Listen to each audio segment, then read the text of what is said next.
Subscribe করুন Sony ৮, click করুন bell icon. তা সেনাপতি, মন্ত্রী এখনো এলো না কেন? মানে তা তো বলতে পারবো না মহারাজ। দেখুন, আবার কার মাথায় কাঁঠাল ভাঙার তাল করছে। বাজে কথা বলো না গোপাল, বাজে কথা বলো না।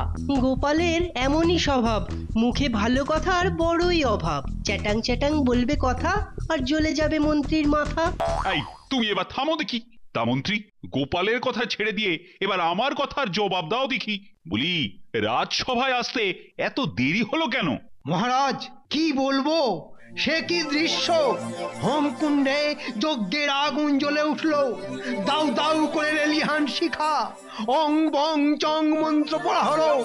এক সময় যজ্ঞের আগুনও নিভলো, আর তখনই সকলের চোখ একেবারে ছানা বড়া। কেন? কারণ যজ্ঞের ছাই সরিয়ে পাওয়া গেল ধাতুর তৈরি এক কবচ। বটে বটে, তা কোথায় ঘটেছে এই সমস্ত ঘটনা?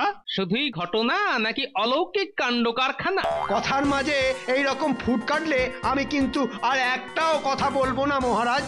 আহ গোপাল, তুমি কি থামবে? বলো মন্ত্রী, বলো কোথায় হচ্ছে সব? আগে রাজ্যের দক্ষিণ প্রান্তে ভাঙা মন্দিরে। ভাঙা মন্দিরে? হিমালয় থেকে এক সাধু এসে সেখানে আস্তানা গেড়েছে। এক সাধু তার দুই চেলা। বাবা, বলো কি?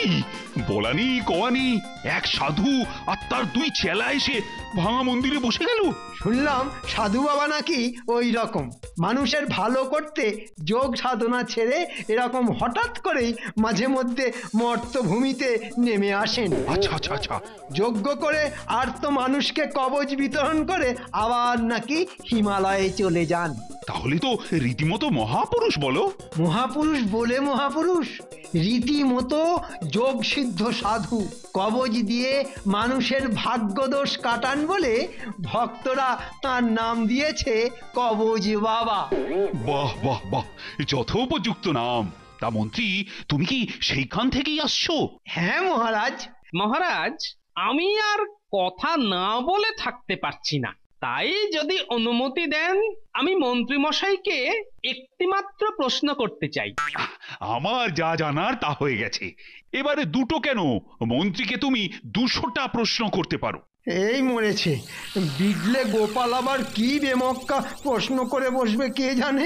আচ্ছা মন্ত্রী মশাই, আপনি বললেন ছাই সরিয়ে কবচ পাওয়া যায়। হ্যাঁ পাওয়া যায় তো, আমি নিজের চোখে দেখে এলাম।